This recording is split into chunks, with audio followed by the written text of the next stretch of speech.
Hello everyone, welcome back to our channel. In today's video, what we wanted to discuss with you was a couple of earnings report, especially from companies like LVMH, from Kering, from L'Oreal. There have been other companies also that have come out with earnings reports, but these are the three that we wanted to focus on for this particular video. We will do a subsequent video wherein when all the companies have released the results, especially when Hermes and Richemont have also released the results, we'll do an overview of the entire industry and see where most of the groups are landing. But for this video, let's focus mainly on LVMH, Kering, and L'Oreal.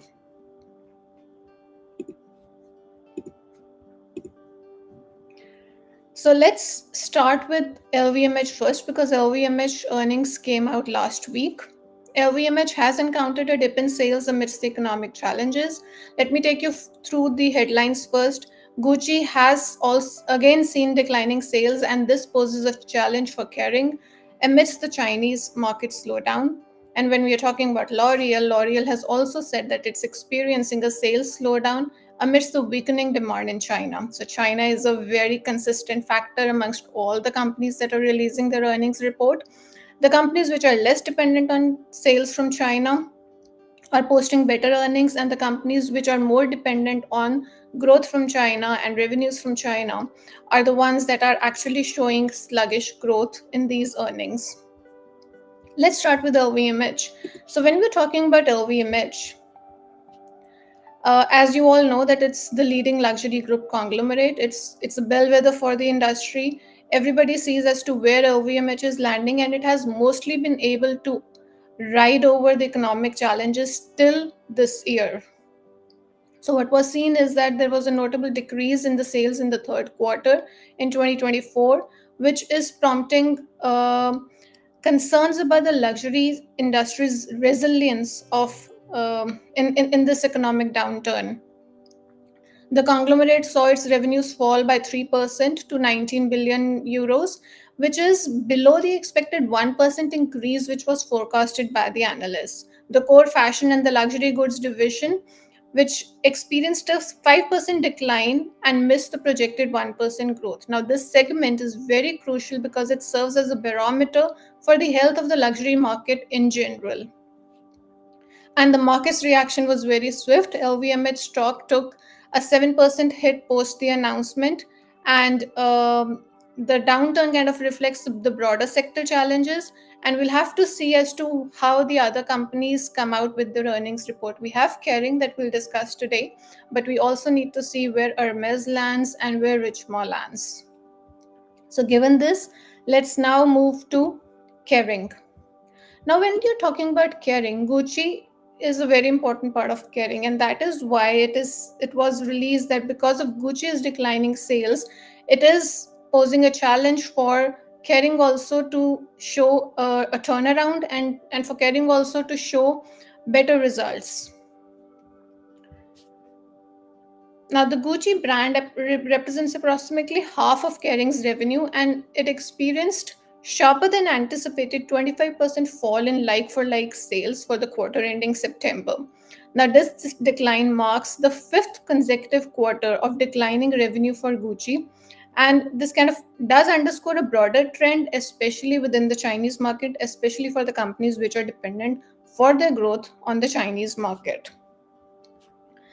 And for Kering as such, it reported a 16% drop in overall sales, totaling 3.8% billion for the group. And the figure falls short of the anticipated 3.96 billion, which was being given by the analysts.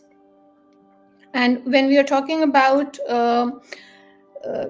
Kering as such, the company has previously indicated a 30% decrease in the second half operating income, a projection that does seem to align with the current trends.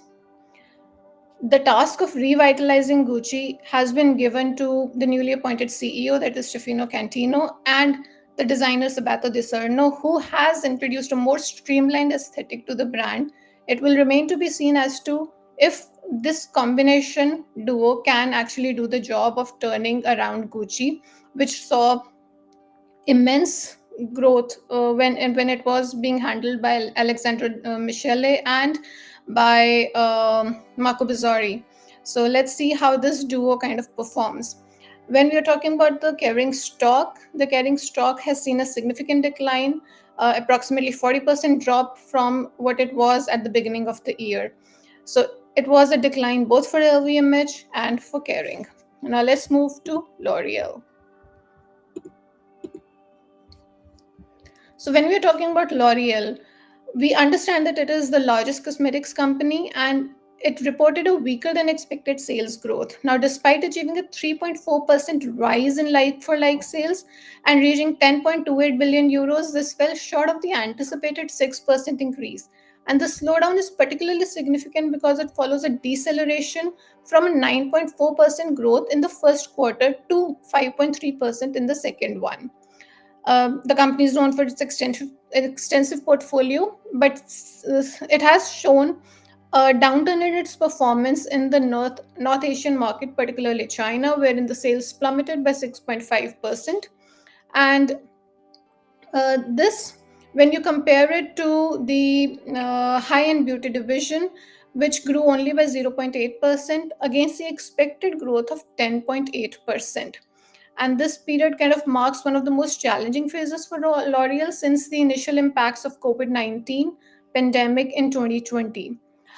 In contrast, L'Oreal's performance in North America was much more robust, and the sales increased by 5.2%, surpassing the expected 3.7%. However, for Europe, while they were still growing, they were slightly below the expectations at 5.6%.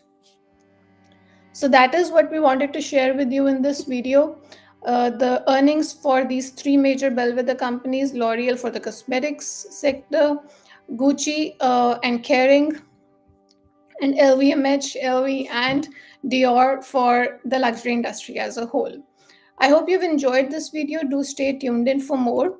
And we will be doing a in-depth video once all the companies release the results, and as we said in the start of this video, that's going to come later, most probably in another 1 to 2 weeks once we have the results of all the companies together. But till then, hope you enjoy this video. Do stay tuned in for